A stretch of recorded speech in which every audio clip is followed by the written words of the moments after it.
Okay, participants 4.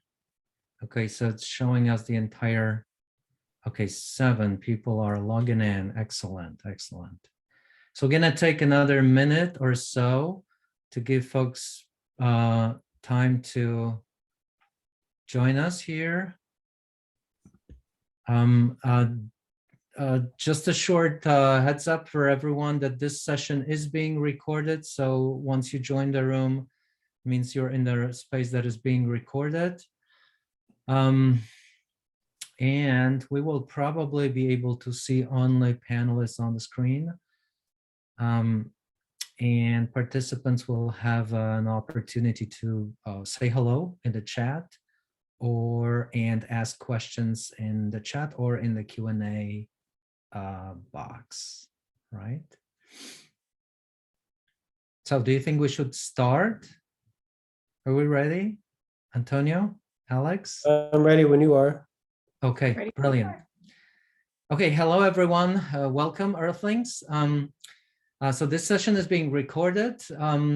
My name is Marek Oziewicz. I'm the editor-in-chief of Climate Lit, and I'm also the Henry Professor of Children's Literature at the University of Minnesota, Twin Cities. This is our first event in 2022 at Climate Lit. Climate Lit is an online resource for building universal climate literacy with children's literature and media. And at the heart of the project is a database of books, films, games, all narrative media that are useful for teaching climate literacy. And one important feature of Climate Lit is climate panels and climate conversations. So events like today's event. And the goal is to explore big ideas at the heart of storytelling and the challenges that define climate literacy for the 21st century, what we can do as teachers, educators, parents, adults in terms of helping build universal climate literacy, helping young people become climate literate. And today's event with Antonio López is our first event, the focus in this year, and the focus is on ecomedia literacy in our lives and classrooms. Behind the screen and monitoring the chat is Nick Cleese, and co-hosting this panel, this conversation with me is Alex Panos. Over to you, Alex. Thanks, Marek. Hello, everyone. So pleased to be with you here today as well. I hope you are each finding some measure of equilibrium right now. Again, my name is Alex Panos. I'm an assistant professor of literacy studies at the University of South Florida. And to begin today, I'd like to introduce Dr. Antonio López. He is a chair and associate professor of communications and media studies at John Cabot University in Rome, and a leading international specialist of media literacy education. With a research focus on bridging sustainability with media literacy, he is currently one of the top global experts in the emerging field of ecomedia literacy. He is the author of 4 books and numerous other publications on the intersections of sustainability and media literacy. And his most recent book is Ecomedia Literacy, Integrating Ecology into Media Education. As a producer of dozens of youth media projects, Antonio has collaborated with MacArthur Foundation, National Center for Preservation of Democracy, Action Coalition for Media Education Summit, National Association of Latino Arts and Culture, and the National Rural Health Organization. You can find more about his work at his website, antonio-lopez.com. And Antonio, thank you so much for being here with us today. I really enjoyed the book. Our plan is to give Antonio some time to talk with us about his book and his experiences thinking about ecomedia literacy. And then Marek and I might have some questions for him, and we hopefully will also be able to pose questions that you all might have. So with that, I'm going to mute myself and turn it over to you. Antonio, welcome. Thank you for being here. Thank you very much. Greetings from Italy, and it's evening here, so welcome from our aperitivo moment.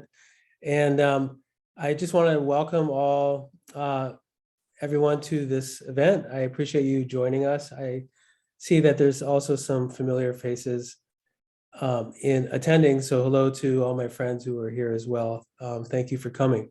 So my plan was to give you like a little bit of an overview of the main topic and themes that I cover in the book, but I don't want to get into too much detail because I'm actually very interested to have a conversation with the participants. This is part of an effort to try to be transdisciplinary because I'm coming more from the field of media studies, and I really admire the work that's being done with climate lit and the focus on children's literature and young adult literature and so forth. And that's not necessarily a field that I'm familiar with, although I have teenage kids, so I know what kids are like and I know what they're interested in.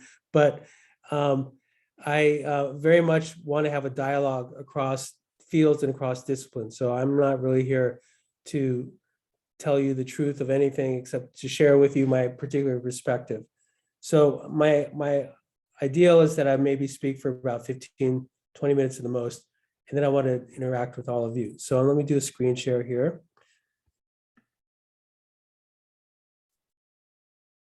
We can find, there we go. So if anyone has any problems seeing the screen, please speak up, but you should be able to see the PowerPoint now. So maybe I talk just for a second about the cover of the book, which I'm so happy about. And it relates to some of the themes that are important for what I talk about in the book. So that image actually was produced by NASA. They have an artist in residence, and every year they do a big poster for Earth Day. And it was the 50th anniversary of Earth Day. And they made this wonderful hybrid image of a satellite photo and a painting of a heart. And when I showed it to the publisher and asked if we could use it for the cover, they of course wanted to make sure that we had the permission to use it. And so what is exciting and interesting is that, you know, anything that NASA produces is part of the public domain because it's paid for by the taxpayers, and therefore the public is allowed to use anything as long as we don't resell it or use it for commercial purposes. And so I was able to get permission to use the image. And I think that's an important theme in terms of sharing knowledge and scholarship about the field that we're in terms of trying to address environmental difficulties and climate change, et cetera, is the importance of having open access to knowledge and to be able to exchange ideas and to not, you know, be locked behind paywalls, et cetera. So I try to work whenever possible to share information to the fullest extent to promote a kind of like a commons as much as possible, an eco-media commons, which I write about in the book. So moving on, I want to just give you a very brief definition. I think a lot of you probably, this won't be new, but maybe some of the terminology is unfamiliar. There's a new emerging field of eco-media studies that's been, it's not even fully codified yet. This is something that's been developing over the past 20 years. I mean, I think the roots of it go back farther, but there's a certain scholarship that's more and more being identified as eco-media studies. And in fact, I'm co-editing a book, a handbook on eco-media studies, which will be the first of its kind, which is trying to sort of define a little bit what the parameters of this is. So eco-media is, if we define it very simply, it's just media that are understood as a part of and about the environment. So of being the material aspects of media, that it comes from the earth, you know, the minerals, all the elements that we use to make our gadgets and our computers and construct our systems and our infrastructure. For media are of the earth, and then media, of course, as I was talking about, an eco-media commons is a discursive space where we negotiate and develop and debate and tell stories about the environment. And then eco-media literacy is basically taking that sort of that turn, you know, to apply eco to media, to have that eco-media, to have that ecological awareness about media, and then hybridize that and complement it with media literacy, which has some very useful tools for helping people analyze and deconstruct media, but in particular, critical media literacy, which is more of the realm of media literacy, because there's media literacy is a very diverse movement with different perspectives, and the perspective I'm operating out of is aligned with critical media literacy. So the primary object of analysis in the framework that I've developed is what I call the ecomedia object. And there's 4 different types of ecomedia objects. There's a representational media text, which is the most common thing that we analyze in media studies and also in media literacy. But then there's also like a platform. A platform could be a website, it could be an operating system, it could be, Amazon, for example, is a platform, Facebook is a platform. And then a gadget, which could be a phone, a computer, a tablet, anything that's sort of, you can hold it, an electronic device. And then a hyperobject, which is something you can't hold, you can't really touch it. It's amorphous and it's abstract. And that allows us to analyze things like the internet or some kind of system or the political ecology of some kind of media organization as a media object, ecomedia object, that is.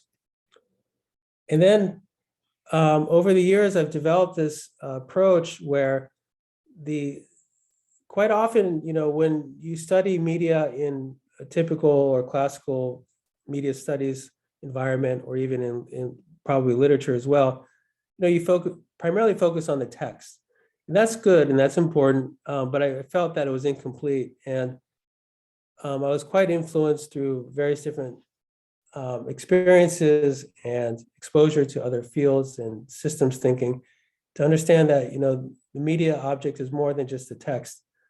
And I came to develop this framework where we sort of have 4 different ways to analyze, or 4 different perspectives that you can apply to the ecomedia object. So the first being ecoculture, which has to do with discourses and beliefs and symbols, things that we understand collectively through shared knowledge. And then political ecology, which is a slight turn on, usually political economy would be the study of the relationship between private organizations, the public, and government policy. And political ecology is similar, except that it extends those concerns to talk about the environment. And then ecomaterialism, which is to focus on the material characteristics of the ecomedia object, which would be, how it's made, what it's made of, the minerals, the actual production process. And then life world, which is the phenomenological affective experience of the person who's engaging the material, what's going on with their sensory experience, their cognitive response. And so I have some little images here to sort of represent different examples of ecomedia objects. It could be an advertisement text, it could be a technology like radio, it could be a book, or like a children's book in the case of Climate Lit, a gadget, news, etc. And this heuristic that I developed, I call the ecomedia sphere. And then, so that's one approach I use to perform sort of a holistic analysis. And then the other one that I'm working on is this icebergs model of systems dynamics. Actually, I should change that to systems thinking, which some of you might be familiar with. So if you come out of the field of education for sustainability, or some of the other disciplines that are involved with trying to understand environmental problems, they use this model as a way of thinking about solving problems, not just identifying them, but solving them. And I won't go into too much detail, but I'll just sort of give you the overview. So it's called the iceberg because part of it is only visible, which is usually called the event. So this would refer to, typically when this is applied, it's often used when they talk about, like, let's say a hurricane or a forest fire. That's the event. That's the thing that happened. But then you want to look at what are the underlying causes of these events. Well, in my thinking, when we apply to media, the event is the media. It's the manifestation in that moment that we come in contact with it. And so what we want to understand is what is our reaction to that object. And then from the ecomedia literacy perspective, in our reaction, our response to the object, we want to look at its form, its aesthetics, its materiality, its sensory and affective impacts, or how we respond to it, its medium properties. And then go below the system and you look at patterns and trends. And that is the goal. The aim here is to anticipate. If you observe the pattern, something keeps happening over and over again, you start to see that there's a certain structure to why this. So for example, stereotypes of gender or race could be examples of certain pattern that reoccurs over and over again. So you want to map this, and then in eco-critical perspective or eco-criticism, this would be the realm where you sort of map out discourses or particular, or if you're doing news analysis, certain kind of frames that reoccur over and over again, or narratives, or sort of repeated symbolic representations that happen over and over again. And then below that, you have systemic structures, and this is where the system is designed. So in this case, I identify political economy or political ecology as sort of the structure of these patterns emerge out of that structure. So then you want to understand what is the structure that's reproducing these things over and over again, because the aim would be, if you want to solve this problem, is to design something new.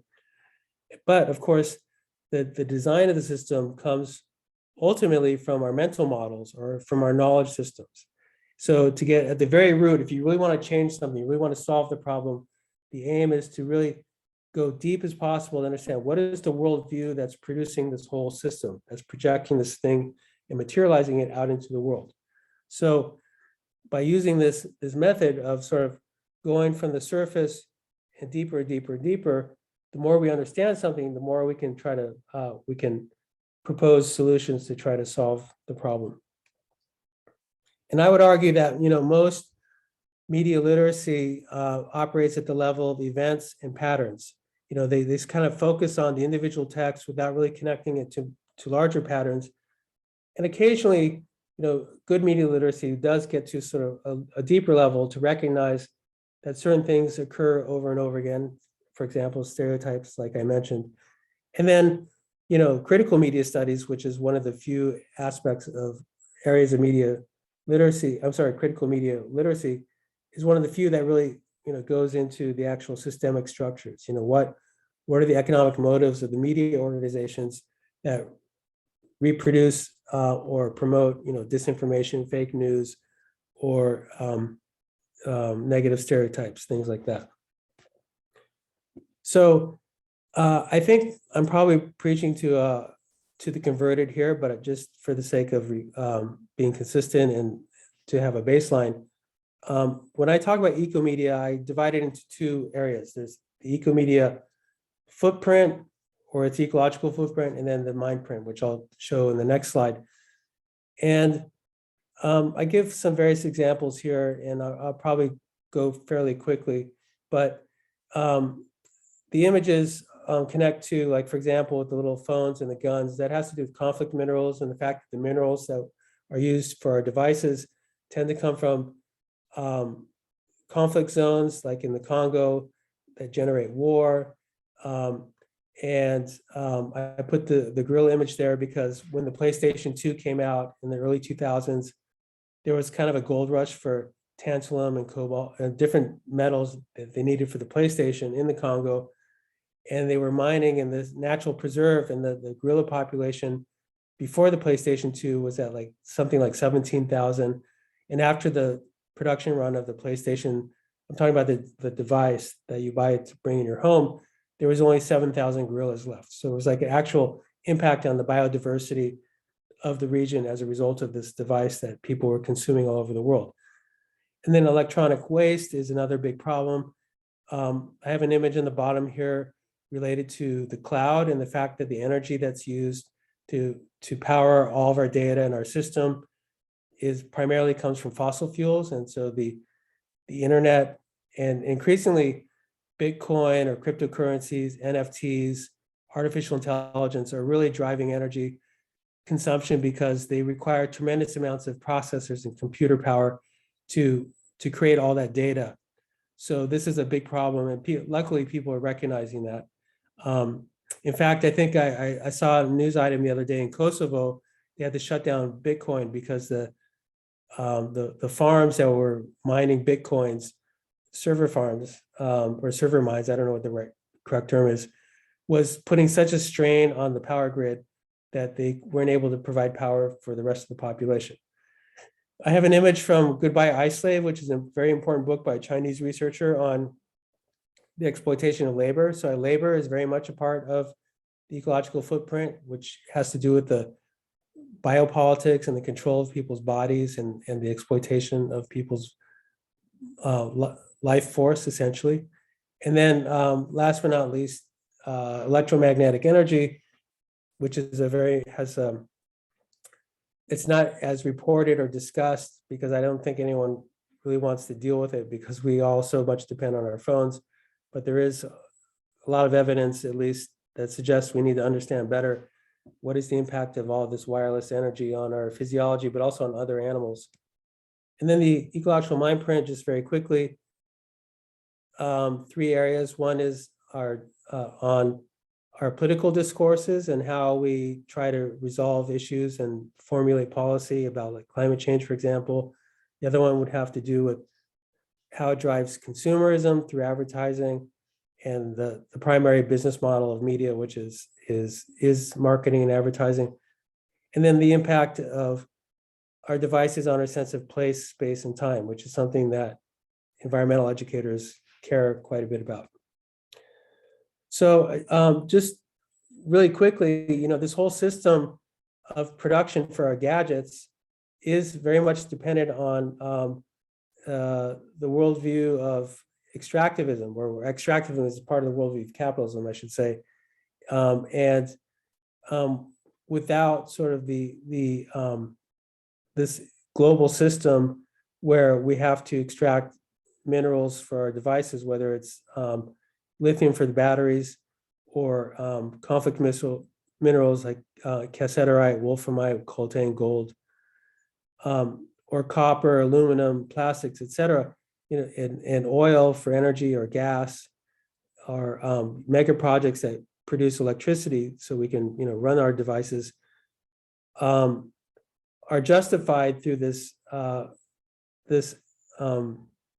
neo-colonial model of extractivism, where essentially foreign powers, you might have a local power that controls the extraction, but it's the foreign power that's directing it either through banking or international finance or et cetera.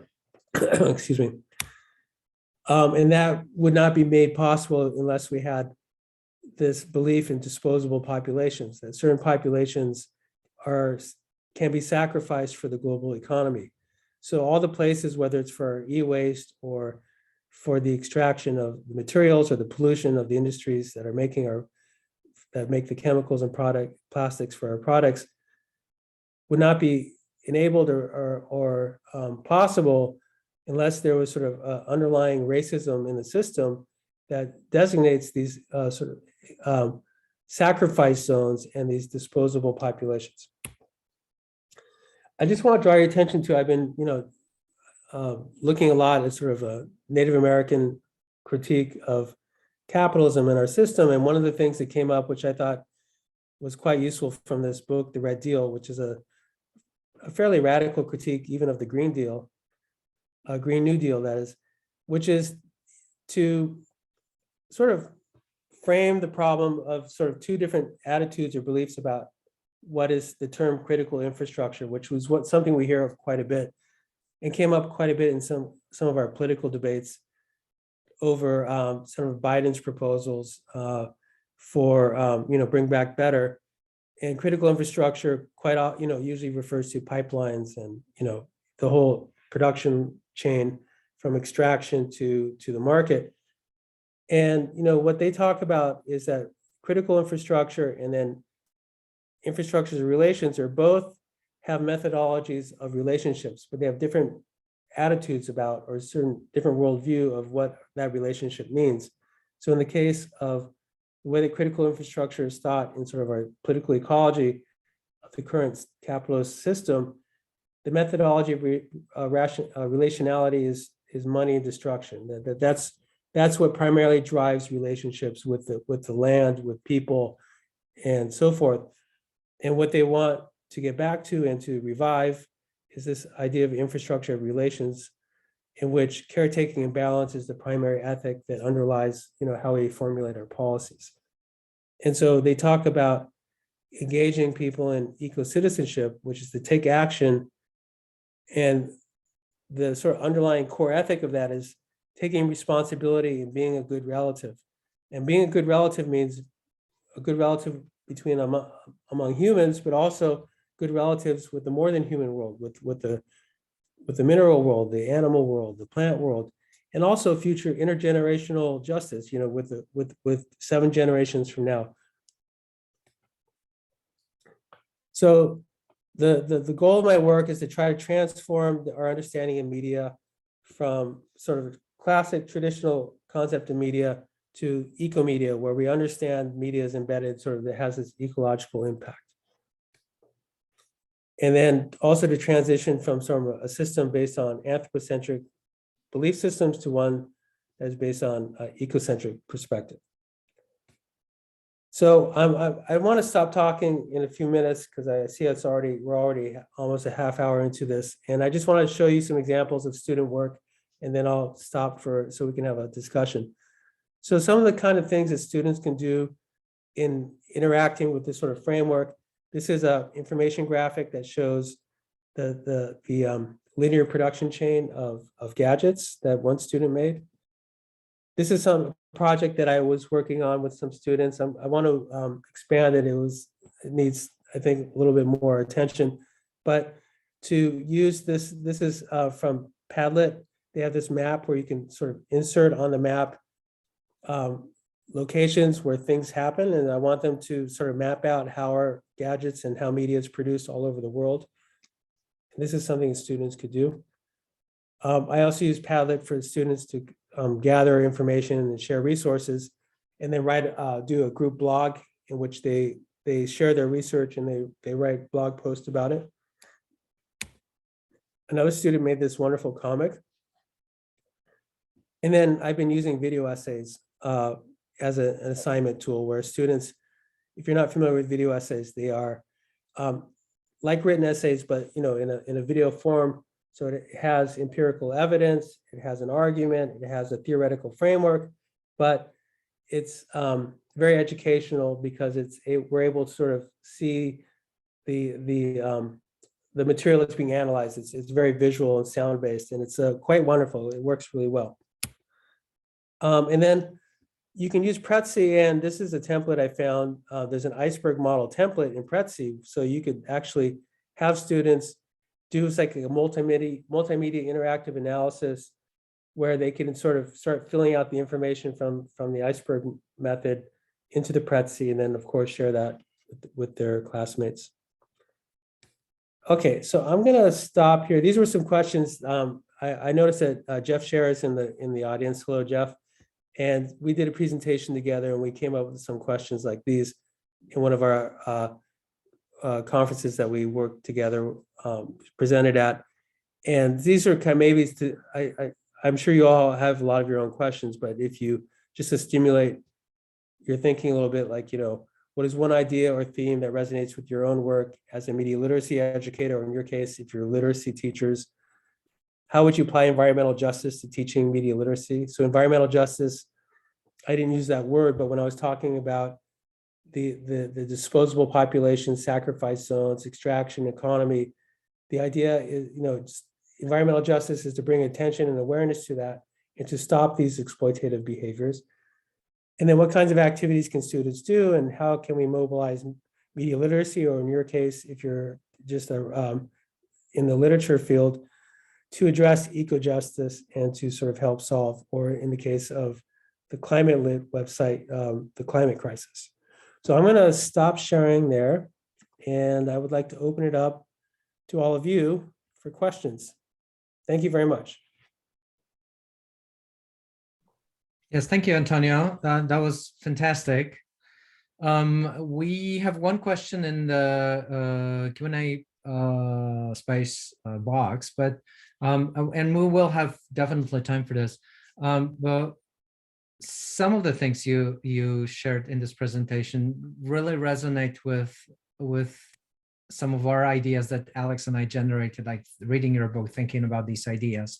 So how about if we start with Alex, maybe one question from you, then one from me, and then take it over, then the question from Kirsten, and open it up.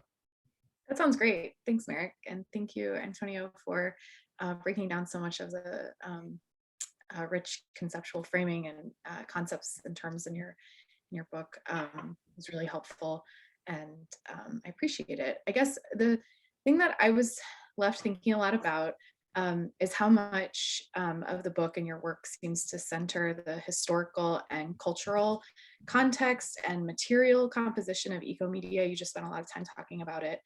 As we think about how to interact with media and in our everyday lives and in our pedagogy, this just seems so important, and also can be kind of complicated to bring into classroom space. So I wanted to hear if you could speak a little bit about the imperative of ecomedia literacy in terms of its ethical and justice dimensions and impacts on, in particular, communities of color, Indigenous communities, women, and those who have been geographically disenfranchised or displaced, and how you found inroads when you bring that into your classroom work. Great, thank you. So I think the best way to answer that is to explain why I started doing this work in the first place, which is about 20 years ago, maybe a little bit longer than that. I had been working in the media business. I was a journalist. I did other film work, things like that. And because of a health crisis, I had to take a break and reevaluate the kind of work I was doing. And I decided to enter into education, partly because I realized, all my grandparents were professors and educators. And it kind of skipped a generation, but I kind of had the bug.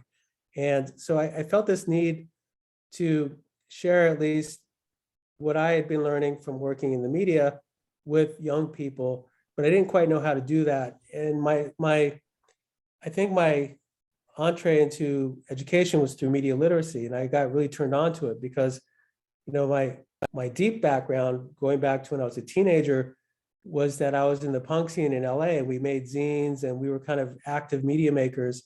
So I was always kind of had this sort of radical pedagogy anyways about like do it yourself or do it with others, and make your own media and democratizing media. So when I got turned on to media literacy around 20 years ago, which is sort of when it started to take off in the US, I got really energized.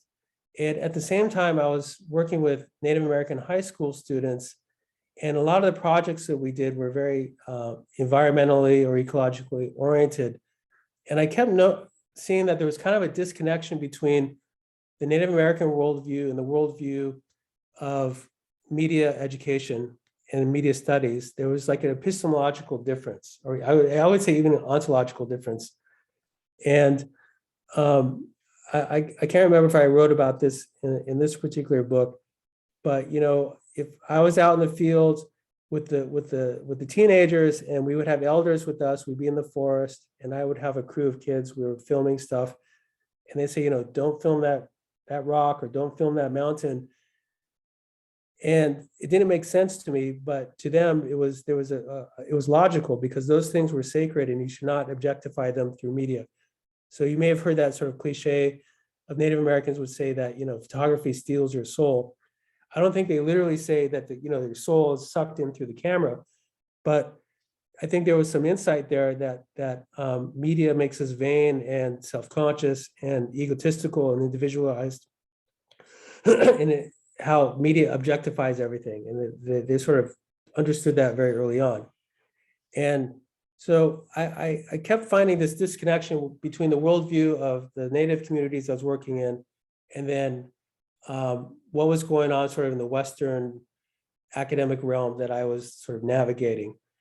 And so it was through that disconnection that I pursued my PhD research to try to understand. Oh, so the other issue was that I noticed that media literacy had nothing about the environment. I mean, zero. I was kind of shocked. I was doing more and more stuff around environmental issues, and I literally nothing. I mean, maybe one or two brief mentions here and there.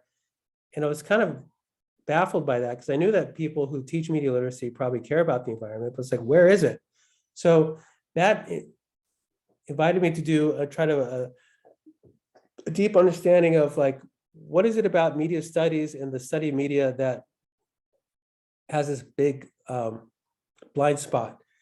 And what I came to realize is that I think that in the Western tradition of modernity, that there's this idea that media belong to the realm of sort of the mental and the realm of ideas that are not physical, that they're not part of our bodies. So therefore, they don't have a physicality. So when people think about media, they think of it as sort of just something that's like thoughts, and that thoughts are immaterial. And I think that that sort of belief carries into the general culture, and most people are not aware that all media have materiality to it. And so the point of developing this curriculum and this approach is to bring that back, is to revive it. And there are a lot of interesting areas of like, environmental humanities, and there's a whole material turn going on in philosophy and in media studies. So I'm not the only person who was aware of this, but so what I try to do is bring that stuff in to at least my realm of practitioners. Thankfully I have some allies that I'm working with in the media literacy world to try to develop this approach, but it hasn't been easy. It's not popular, and I still find it generally not accepted. There's a little bit of a space that we're sort of inserting ourselves in, but I don't see it at the forefront. And part of my research was I found that a lot of if you go to any media literacy organization, they always have these principles or these sort of questions that you can ask and sort of frameworks on how to do analysis. And it's never anything about the environment or about materiality. And so, we're trying to change that. So the methodology that I try to offer in the book is an attempt to do that. But, as we were talking about before this meeting, the book I wrote is kind of maybe it's too long, there's too much stuff there, but I kind of had to put it all out there so there was a reference point. And I think there needs to be more materials developed that simplify and sort of help teachers like, okay, here's how you teach it, like the iceberg, but break it down into lessons and break it into sort of a set of questions and sort of have a methodology that any teacher could use, which that needs to be developed. And I'm, hope if there's any allies in this meeting that want to help me work on that, that's fantastic. I'm really here also to help find people to join and to participate, because I certainly cannot do this by myself. There's no way. I'm pretty tired. I'm getting old. So we need some young people to jump in there and help out. So there is a website that I'm working on. I'm been gotten some funding. I need a little bit more to sort of work on the programming, but it's ecomedialiteracy.org. And the idea is to have a free resource that any teacher can use that has lessons. Anyone can create a lesson. It'll be a simple template, like a form where you fill it out. And if you're a teacher and you're like, oh, I want to do environment in my literature class or my media class, I have no idea how to do this. You go to this website. There's already going to be a bunch of media examples there. I've already built it out a lot. And there'll be lessons where how to teach about climate stories, or how to teach about environmental ideology, et cetera. So I don't know if that answered your question. No, it did. And I know I wanted to reiterate how much I appreciated that you started and like grounded this work in the ethical and justice components, because I don't think it's possible to separate, but that connecting it to like what we do and how we support folks in the process is just so important. So thank you for that. Marek, I'll let you jump in there. Yes, thanks, Alex. Thanks, Antonio.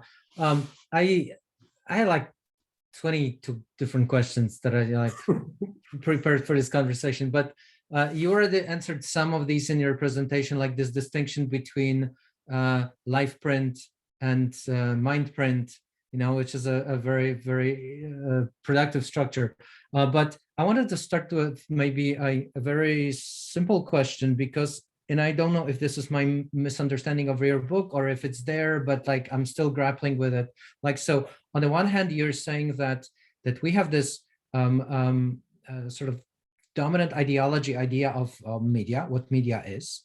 And then you're proposing this new concept of ecomedia. But then you're also sort of subverting this distinction by saying that, well, in fact, all media are ecomedia because all of them have this mind print and all of them have this footprint that is actually material, that in terms of resources, in terms of modes of production, in terms of how it operates on these different levels of this iceberg metaphor. So I was wondering maybe if you can talk a little bit more about, like, do we have ecomedia versus like some other media, and like how do we think about this distinction, or if all media are ecomedia, but maybe ecomedia are explicit about being embedded in materiality of the world, and media is pretending that we're sort of separate in this idealistic zone of thought only. Like, can you talk about this a little more? Yeah, so I have two ways to respond to this. Let me come at it from the idea of like the concept of an environmentalist. So part of the problem with our culture is that we sort of tack on and sort of separate these different things so that, oh, here environmentalism belongs over here, that it's not integrated into the rest of society. So, I when people call me an environmentalist, I actually get a little bit annoyed because I'm like, well, we're all environmentalists because we all have beliefs about the environment. But I understand. I mean, I don't criticize people when they say that, but we're all environmental beings, but our culture is structured in such a way that we have to sort of label things and then put them in their silos. So I'd rather not use the term ecomedia because I think, like you say, all media are ecomedia, but I have to do that to distinguish how to do that turn, to add the eco there is to bring the awareness to the fact that all media are ecomedia. So I wouldn't say like, there actually, it's a good point because you look at some literature, people do write ecomedia as like only media about the environment, and that it's a particular genre of media that's environmental. And I don't mean that at all. I mean, all media are ecomedia because all media come from the environment or part of the environment, and they all have beliefs about the environment. And this is very much influenced by the work of David Orr, who some of you may be familiar with, the environmental educator and theorist, who said all education is environmental education. And what he meant by that is, if you go to school as a kid and you never talk about or study the environment, that's a lesson about the environment. The fact that you're not talking about it means that it's not important, and that you're teaching someone through its absence. In media, we might use the term symbolic annihilation. That if we don't represent something, then therefore we don't consider it worthy of representation. And one thing that David Orr talks about is that education, well-meaning, liberal education, trains people to vandalize the planet. But if you don't talk about it, then those behaviors get perpetuated. And so my use of ecomedia is just a linguist or a metaphor to sort of draw people's attention to it. But I would be happy to abandon it. We can just use the term media. But my experience is that when people teach media, the whole environmental piece of it is completely missing. So by using ecomedia, I'm just trying to bring it back. And maybe someday, either we only use the word ecomedia or we go back to use the word media, but it incorporates the awareness of the ecological dimension of media. Yes, thank you. This is, I know there are fragments in your book where you also talk about like this symbolic mobility that media, affords us, and then, how not only the like material components of media, but like the way that they take us places and allow us to be or see or participate vicariously in certain things, that this is also a process of being embedded and connected, embedded in the environment, connected to these things that are maybe not our, often they are not our immediate things. So yes, thank you. This is a wonderful explanation. We have two questions in the Q&A box. So maybe we should start with the first one. Kirsten asks, thanks so much for this engaging presentation. My question is regarding the life world. You mentioned that this aspect is connected to the embodied affectual response to the media object. And I'm curious how you have measured and explored this. How does the incorporation of this perspective add to the critical ecomedia discourse? Okay, yeah, great question, because that's probably the most difficult aspect of this approach.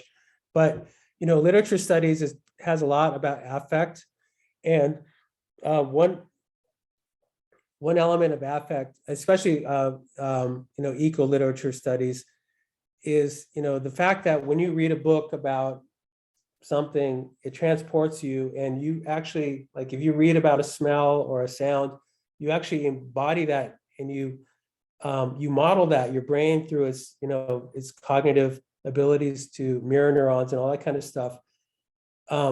You actually physically have the experience of being in a place through reading it, or likewise seeing a movie. If you watch a lot of people who saw Avatar were deeply affected by being in that environment of that alien world. That's affective because it's your body's emotionally and you're having a sensory response to it. So one activity I do with my students is well, first thing is I remind them that all media start as sensory experience, right? It's not media does not start as an idea. It's a sound wave, it's light, photons. I mean, these are things literally that touch our body. And all media starts from nerve stimulation. This is probably a very important insight we get from McLuhan and the School of Media Ecology, that all media are sensory experience. So the example I often use is you go to a movie theater and you see a trailer for the next Marvel movie. And, it's 5 minutes of and I don't know about you, but I'm exhausted, my brain gets scrambled, and physically, I'm it's where does that come from? It's not because I intellectualized about what I'm seeing. It's because my senses are getting overwhelmed by sound and by light and by edits and all this stuff. And there's not enough discussion, especially in media literacy, about our cognitive response, and so when I talk about affect, it's first, at the base, it's what is your sensory response, and then what is your emotional response. And we don't talk, also in the Western tradition, we don't talk so much about emotion, but that emotions are very much associated with the body. So we sort of separate that again with this mind-body duality. And also in patriarchy, the women are associated with this emotions, men are associated with rationality. All these sort of binaries that Western culture produced are reproduced in the way that we teach media and think about media. So I do exercises where I try to draw attention to how, I don't know if you can go on the internet and find, I can't remember the exact term, it's in my book, but you can find negative images of color photographs. And if you stare at it for 20 seconds and then you look away on the wall, you see the positive version emerges in the space, because your photons have been stimulated by all the light. And then when you look away, the photons in the back of your the cones in your eye are vibrating because of all the light that stimulated them. And so you see these images floating in space, or it's an after image. If you stare at a light and you close your eyes, that's an example of nerve stimulation that's being caused by the light that's stimulating your eyes. So just to draw awareness to how media impact our sensory experience, and then the ideas, and then we connect, through, the various mechanisms of how we construct reality. We take that sensory experience and we assemble it into a preconceived understanding of how the world works. And, if you study Buddhism and meditation, you can learn more about that as well, how your brains work and things like that. But I'm very much interested in mindfulness and these kind of things. So if I would suggest, again, I have a whole section in the book about this, but to explore affect, you can explore it through mindfulness and some of these other things I was talking about. Thanks, Thank you. Antonio. We have a couple more questions. Mhm. Judith asked if you know the book by Guillaume Pitron, L'Enfer numérique, published in 2021 in French. I don't. And hi, Judith. Nice to see you. Unfortunately, I don't speak French, but I know there's a lot of really amazing French scholarship. And since we're friends on Facebook, please send that to me and let me know if there's an English translation, because I think that would be great. I trust your taste, by the way. And then Rick Beach, hi Rick, asked, related to structures, what are examples of both problematic and positive stories we live by following Stib or Stibby? I don't know how you say his last name.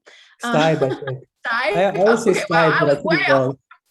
I was way off. Okay, we've got three. I could be wrong. Anyone knows, help. Okay, but so yeah, Rick is wondering about the problematic and positive stories we live by that are shaping perceptions of the environment, and wonders, for example, the movie Don't Look Up as one example. Yeah, so Don't Look Up. So there's this framework that's Stibe, if I'm saying his name correctly. Maybe it's Stibe, I really don't know. He talks about whether like certain the way you talk about something, does it have a negative or a positive effect on the environment? And it's a very good discussion, because there's a lot of pro-environmental messaging that actually, if you really dig deep, it could be destructive. For example, discourses around green energy or clean economy, if those discourses are not addressing like the exploitation and extraction of minerals and what that impact on the earth is for clean technologies, that's not necessarily, that could be a destructive discourse. I would say Don't Look Up is an example of a constructive discourse, because what it's doing and what needs to happen is we need to have climate conversations. I didn't talk so much about the climate, but this has been my focus lately. The climate silence, or the spiral of silence, some of you may be familiar with this theory. People think that if no one else is talking about it, they shouldn't talk about it, because they don't want to be socially isolated for bringing something up. And we don't have climate conversations in US culture in particular, because the fossil fuel industry was very successful in spreading so much disinformation that it created confusion about whether climate change was really happening, if it was caused by humans, and who's at fault. And also there was such a strategic use of flack to attack people that tried to address it, that people just decided to be quiet. And so we can't solve these problems if we don't talk about them. So the film raises the climate conversation, and I know that some people didn't like it. They didn't appreciate the humor. I know that climate scientists generally really enjoyed it, because they related to the experience of trying to penetrate this sort of gossip oriented media environment, and also this sort of very fragmented, polarized political situation, and not being able to actually solve the problem. And so I think the fact that this film, whether it's perfect or not, is not the issue. Is the fact that it created such a huge conversation, so important, and the fact that it's like the third most viewed film on Netflix indicates that people are really hungry to talk about this. And I'm actually writing a blog post about this as we speak, so I've been thinking about this. So I found the movie very productive. It definitely is missing certain aspects that need to be talked about in terms of the environment. I mean, I think that Alex, you brought up important points about that we don't talk enough about the geology and the extraction aspects of, or the spatial aspects of media. And in that film, the crisis is coming from outer space. And I mean, I think in some ways it's an appropriate metaphor because you know that this doom is coming, this disaster is going to come. You can kind of mark your calendars, but it's not extraterrestrial. It's from here. We're producing it. It's our system. And so there's a little bit of a critique of capitalism. There's a little bit of a critique of sort of the tech industry, the fact that they want to, instead of destroy this comet, I'm sorry, spoilers, they decide they're going to mine it for minerals for our devices. So in a sense, there's a kind of an ecomedia aspect to the film, which is great. It directs our attention to the fact that our devices need these minerals. And there is kind of a critique of the billionaire class. This character is kind of a hybrid of Bezos and Elon Musk and so forth. So that was useful, but it's hard to translate. The real damage caused by the fossil fuel industry is really, I would say, will go down as one of the greatest crimes in human history, and we haven't fully comprehended that or even brought that to the level of discourse that needs to be confronted. But this is a good starting point. By the way, I know we're supposed to go for an hour, but I'd be happy to stay over if you want. Yeah, I mean, that'd be great. We have, I know we have people from all over the world, from Europe, from the States, and so we don't want to push it like too long, maybe an extra 1 or 2 minutes. We have one question in the chat. So let's do this one. And this is Claire. She asks, as a writer, we all have, all we have are words. Is it just as important to evoke emotions and interweave scientific facts? Do you have good examples of environmental literature? Like where we use words, but we also evoke emotions and interweave scientific facts? That's such a great question because one of the reasons why people are failing to take action or unable to act on the climate is because facts aren't enough to motivate people.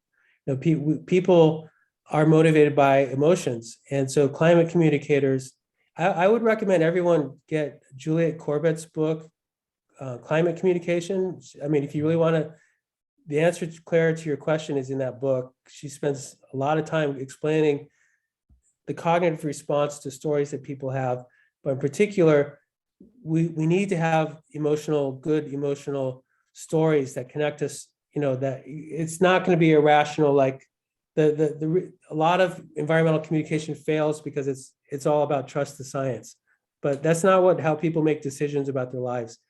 And in fact, there was some interesting press recently. People were arguing that really, if you want to motivate people to address climate change, focus on the injustice story and the fact that these fossil fuel companies have lied and have undermined people's health and undermined communities, and they have not, to get people sort of riled up to sort of to not focus so much like, this is the temperatures that are going up, this is the amount of CO2 in the atmosphere, but focus on, that there's sort of like a villain in this story. I hate to use that word, but that there is kind of like a narrative structure, and that, there's Jeff and Richard wrote this book on climate and literature, and they talk about climate is a story.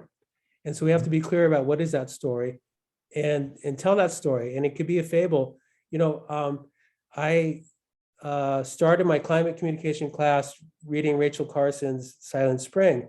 And I would argue that the first chapter of that book, which is only 2 pages, is one of the most powerful pieces of environmental writing ever. And she creates this little, like a child fable. It's like a fable, but it's also like the Twilight Zone. It's like the Black Mirror, like there's this town, people, and they're accustomed to sort of the fresh water and the insects and the birds and all that are sort of part of their environment. And then one day it's all gone. And it's like this kind of a shock, like what happened to all the birds? Where did they go? And it's such those 2 pages are so powerful.